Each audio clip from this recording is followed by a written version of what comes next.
That's it. Don't make it start again, Ismael. People got places to be. Oh. Dig those elbows in. Wait, hit the front of the body. Come on, let's go. Come on, hurry up. Hey, what's this shit? Let's go. Hey, come on, bro. What the fuck? Hey, come on. Let's go! Let's go! Hey, full left side, motherfucker! Let's go! Come on! Straight up. Let's go. There we go. Push. Hey, you live on this fucking bike. Break this fucking thing. Break it. Come on. Easy. Easy. No. Keep it up. Get it up. Sprint.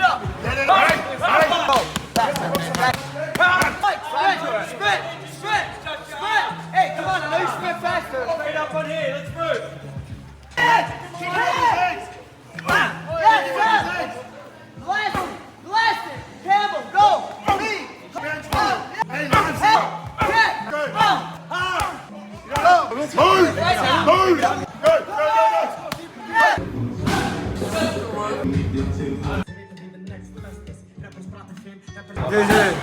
Good.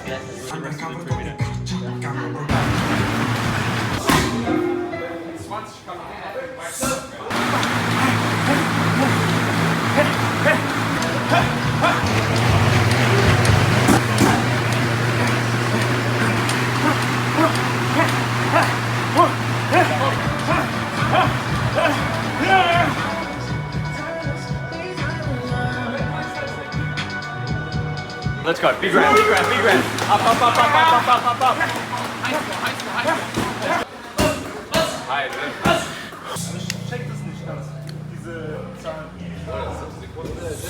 Coach Sammy, you're one of the main coaches here at PCHI. Could you tell me, Ismael Lazaar, he's done a lot of training sessions with you. What is his shape at the moment objectively? So pretty obvious, it goes without saying, Ismael used to fight at super heavyweight, used to be 140 kilos. Now he's gone down to the 95 kilo weight limit. That in itself speaks volumes, you know, he's lost close to 50 kilos. And that doesn't just happen. It's because of the hard work that he puts in, the determination he has, the mindset of this goal of returning back to the ring, you know, going back to claim what was once his, and then get back to being the king of kickboxing. For effort, I can't fault him, you know. Every session we put in front of him, whether it's pad work, sparring, strength and conditioning, weightlifting, anything like that, big Buddha runs, it's just, yep, sweet, let's go, let's do it, let's fucking smash it. And like I said, there's enough proof in the pudding in just his general weight loss, but with that has come what I believe to be a new Ismael, faster, sharper, more cardio based, and also a lot of a smarter fighter. Now he's not just relying on being a powerful individual, he's now using his skill, his footwork, and most of all, what I think is growing most is his mental capacity, where he's started to develop better as a human being as well. So very exciting to see what is in store for the 13th of December. I think the world's going to be in for a shock. Everyone's seen him before of what he's capable of his raw emotion and his raw power, but now coming what I believe to be a complete package. But now he's facing Yuri Fernandez, and Yuri Fernandez is a little bit taller. He's a fighter who likes to use the knees, the jumping knees, the scissor knees. Could you tell me, as a coach, what would you say? What is the best strategy when you fight against an opponent who is taller and works with the knees? Well, people give this advantage to Fernandez, but what they don't understand is Ismael spent his whole life being an inside fighter. So it's nothing new for him. It's nothing new for him. But what I don't believe Fernandez has dealt with as much is the pressure and the power that comes with someone of Ismael's capabilities. He was knocking out guys 130 to 150 kilos.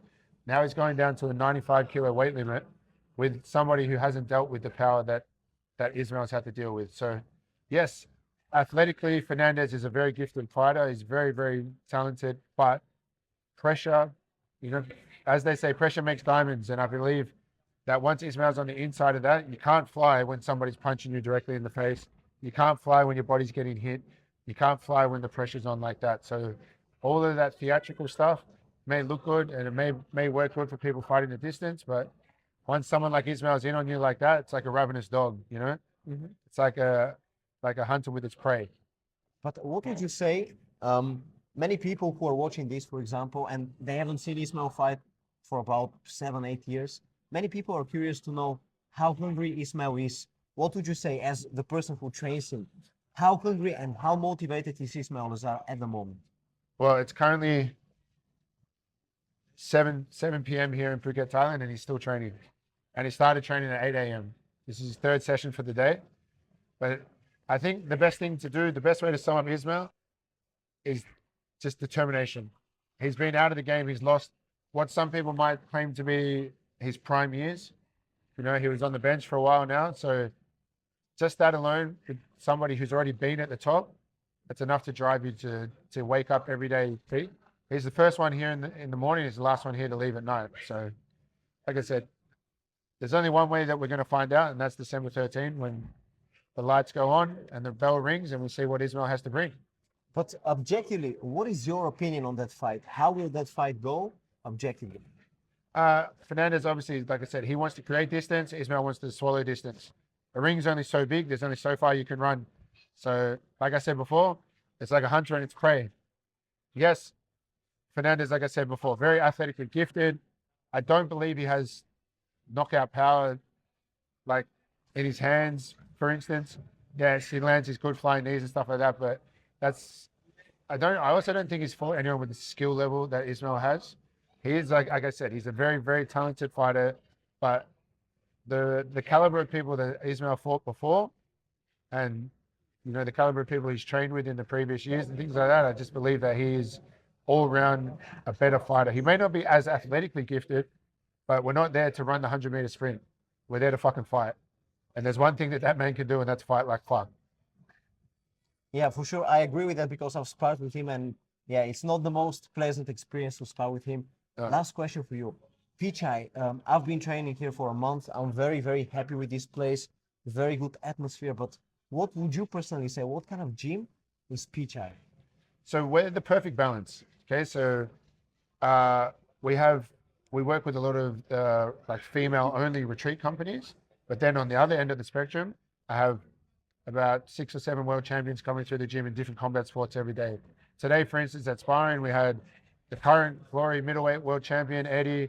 We had Michael Borpa. We had all the guys from ARJ Gym. We had two MMA world champions in the house. So what our whole basis of the gym is, it's a community gym for everybody, whether it's your very first time or whether you're sharpening your skills, getting ready for a world title fight. We have the capabilities and we have the trainers that can match both of those spectrums. So the whole purpose of our gym is that everyone's welcome, everybody feels welcome. And like I said, whatever your objective is, if it's to lose weight or if it's to get ready to defend a world title or to go for a world title, we can do that. We're one of the only gyms in the world that have the ability. I have 14 site trainers on board, plus I have three of the best MMA trainers on, plus myself included on that. So our capabilities exceed most other gyms, I believe. I can completely agree on that. And what I can also add is that I personally, I'm a journalist, but still when I train MMA or whatever I train, I get as much attention as the professional fighters. So it doesn't matter who you are, you get attention. 100%. And I truly appreciate that. Thank you very much for the time. All the best with Ismael. And for the people at home, follow Pichai, visit the place here in Ravai in Thailand. Will, you are the strength and conditioning coach of Ismael Lazaar. And in general, you're the strength and conditioning coach here at Pichai, a phenomenal gym. But tell me, Ismael was working on the bike, and there were, I saw on the board, there were 14 seconds, 13 seconds. Could you please explain to me, what is the training session? Yeah, sure. The test that we did today is a test that we do with most of the fighters during their fight camp. We like to have some benchmarks to be able to gauge where their fitness is at. So the test we did today has 10 rounds. We go every 2 minutes, and the idea is to complete 20 calories on the bike as quick as possible. And the score is the average amount of time over those 10 rounds. So for reference, Ismael at the start of this camp, the average was 22.6 seconds, I think it was. And then we retested today after 6 weeks, and he's down to 12.3. It's basically halved his time, which is really good for that amount of time. But what would you say, why did his performance improve so significantly? With Ismael's a freak. Everything that he does, he improves week by week. he's really consistent with his training. And he's just one of those guys that he's got no injuries, which is unlike most of the fighters that I work with. Normally everyone's got a few bumps and bruises along the way. His strength's there, his fitness is there, and coming from not training for a little while, obviously it's easy to make a few big jumps, but to make a jump like that is pretty unheard of. Ismael is a real freak. But what would you say a person like Ismael, who used to weigh in at about 125 kilograms probably, and now is close to 100, I cannot say exactly how much, but the loss of weight, what kind of impact has it had on his conditioning? Look, for the test that we did today, mass moves mass. So being a little bit heavier can make it easier on the bike. So he's gotten lighter and faster at the same time, which is unheard of. Everything that we've been doing in camp, he's just exceeded every benchmark that we've had, and every step that he's gone through, he's improved. So it's been really lucky to work with him. Okay, but what would you say? He's fighting on the 13th of December. It's a 3-minute fight of 3 rounds of 3 minutes. How prepared is he? He's very well prepared for that amount of time. Everything we've been working on this camp, a lot of the stuff we've been working on is the recovery time. So not only can he work for 3 minutes non-stop at a very high heart rate, he also recovers really quickly as well, which is one thing I think most fighters miss out on, is that recovery time. It's all good to be able to have really hard efforts, but if you don't recover quickly from them, it's pretty much useless. But what would you say, in general, a fighter, for example, Ismael Lazaar, but you've got a lot of other combat sports athletes, what is important when it comes to conditioning for a fighter? What conditioning do you need to be at the highest level? Again, like we just touched on, I think recovery is a really important part. It's all good being fit, but if you don't have that repetitive structure where you can have intervals where you can keep hitting those same numbers, it becomes useless. I think recovery between rounds is something that is really underlooked. Okay, last question for you. I know you're the strength and conditioning coach, but still you know a lot about Muay Thai, about kickboxing, about fighting in general. What do you expect objectively from the fight between Yuri Fernandez and Ismael Lazaar? Look, I'm expecting Ismael to just run right through him. The conditioning that he's got, his strength that he's got, and one thing that he has super high level fight IQ. I think that's going to show off in the fight, that the veteran's going to come and overtake the young buck. Okay, well, that's a good prediction. Thank you very much for the time, and keep up the good work here, because you've got a lot of fighters and everybody's very pleased with the way you do it. No worries, thank you. Thank you, thank you. Leon, you're a professional MMA fighter. You will be fighting very soon, but tell me about Ismael Lazaar, because you've done a lot of conditioning training sessions together. What is the shape of Ismael at the moment? One word, motherfucker. I swear, motherfucker. Nothing more to say.